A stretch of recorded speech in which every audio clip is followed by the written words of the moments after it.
नमस्कार, मैं हूँ स्वाति सिंह बुंदेला। तो दिल्ली रेड फोर्ट ब्लास्ट में इस वक्त एक बड़ा अपडेट सामने आ रहा है और वो यह है कि जो ये 10 नवंबर को आनन फानन में दिल्ली रेड फोर्ट के पास ब्लास्ट किया गया है, वो एक्चुअली ओरिजिनली में 6 दिसंबर के लिए प्लान किया गया था, क्योंकि 6 दिसंबर वो तारीख है जिस दिन बाबरी मस्जिद विध्वंस किया गया था। इसीलिए उस दिन जो 1992 का जो बदला है वो इन्होंने अब लेने का डिसाइड किया था आतंकवादियों ने, और इसीलिए उन्होंने इस खास तारीख को चुना था, बाबरी मस्जिद विध्वंस की बरसी वाले दिन। ये एक बड़ा अटैक पूरे भारत में करने वाले थे, जिसमें दिल्ली, राम मंदिर, अयोध्या का जो है वो और काशी जो है वो शामिल था। अब आप सोचिए कि कितने बड़े स्तर पर जो है ये आतंकवादी इस टेररिस्ट अटैक को प्लान कर रहे थे, कितने सारे डॉक्टर्स इसमें अरेस्ट किए गए हैं और कितनी बड़ी स्तर पर मतलब सामने आया है कि इसमें जो पाकिस्तान की सबसे खतरनाक आतंकवादी संगठन है, जिस जैश ए मोहम्मद, उसके चीफ शामिल थे। ये संगठन उसमें शामिल था। मसूद अजहर का नाम इसमें निकल कर सामने आ रहा है।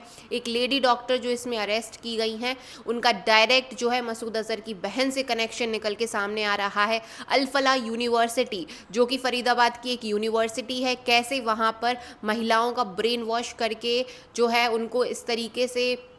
आतंकवादी संगठन में शामिल किया जा रहा था, उनको इस तरीके की वहाँ पर ट्रेनिंग दी जा रही थी, किस तरीके से जो है मसूद अजहर की बहन के संपर्क में जो है ये यहाँ पर थी, जो डॉक्टर, लेडी डॉक्टर थी। इतना ही नहीं, इस तरीके का जो बड़ा स्तर पर जो प्लानिंग जब धीरे धीरे फेल होने लगी, फरीदाबाद में कहीं सारा जो है एक्सप्लोजिव पदार्थ जो है वो पुलिस ने जो है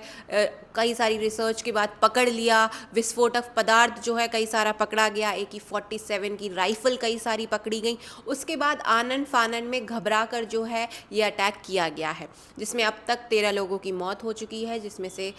20 लोग जो हैं वो अभी 20 लोग घायल हैं, 13 लोगों की मौत हो चुकी है और 3 लोग बहुत ज़्यादा अभी भी सीरियस हैं।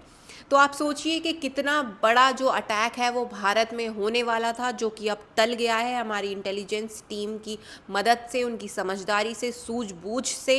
वरना जो है राम मंदिर टारगेट पे था उनके, जो कि अभी ही कुछ सालों पहले बन पाया है, उसको उन लोगों ने टारगेट पर रख रखा था, जो आतंकवादी संगठन है। और सबसे बुरी बात ये है कि इतना कुछ होने के बावजूद भी उनके परिवार आतंकियों की, जैसे डॉक्टर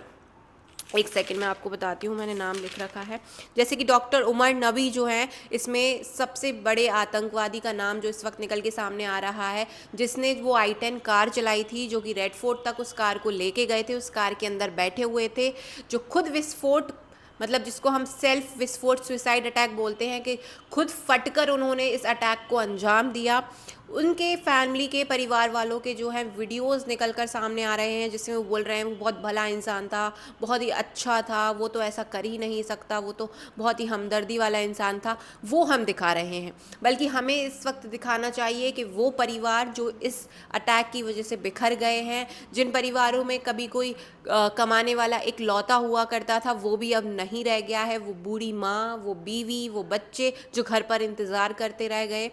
तो हमको वो स्टोरीज इस वक्त दिखाने की ज़्यादा ज़रूरत है मेरे हिसाब से।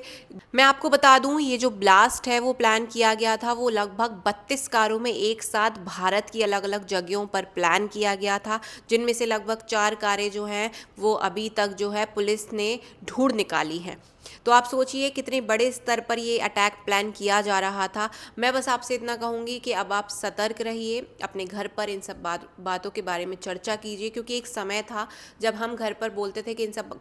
बातों को क्यों करना, चर्चा क्यों करना, टेंशन क्यों करनी। पर अब मुझे लगता है कि घर पर इन सब विषयों पर बात करना एक ज़रूरी मुद्दा बन चुका है, ताकि हमारे बच्चों को समझ हो कि कौन दोस्त है और कौन दुश्मन है। और ये भी कहना चाहूँगी कि अब वो ज़माना नहीं रहा जब हम कहते थे कि जो टेररिस्ट होते हैं, जो आतंकवादी होते हैं, वो गरीब लोगों को, जो गरीब तबके के लोग हैं, उनको माइंड वॉश करके, ब्रेन वॉश करके, पैसे का लालच देके उनको आतंकवादी बनाया जाता है। क्योंकि आजकल जितने भी आतंकवादी निकल कर सामने आ रहे हैं, वो सभी के सभी पढ़े लिखे MBBS डॉक्टर हैं। तो आप सोचिए, पढ़ लिख कर भी ये देश के खिलाफ, देश में रहकर इस तरीके का काम कर रहे हैं। तो दुश्मन जो है वो हमारे घर के अंदर ही मौजूद है।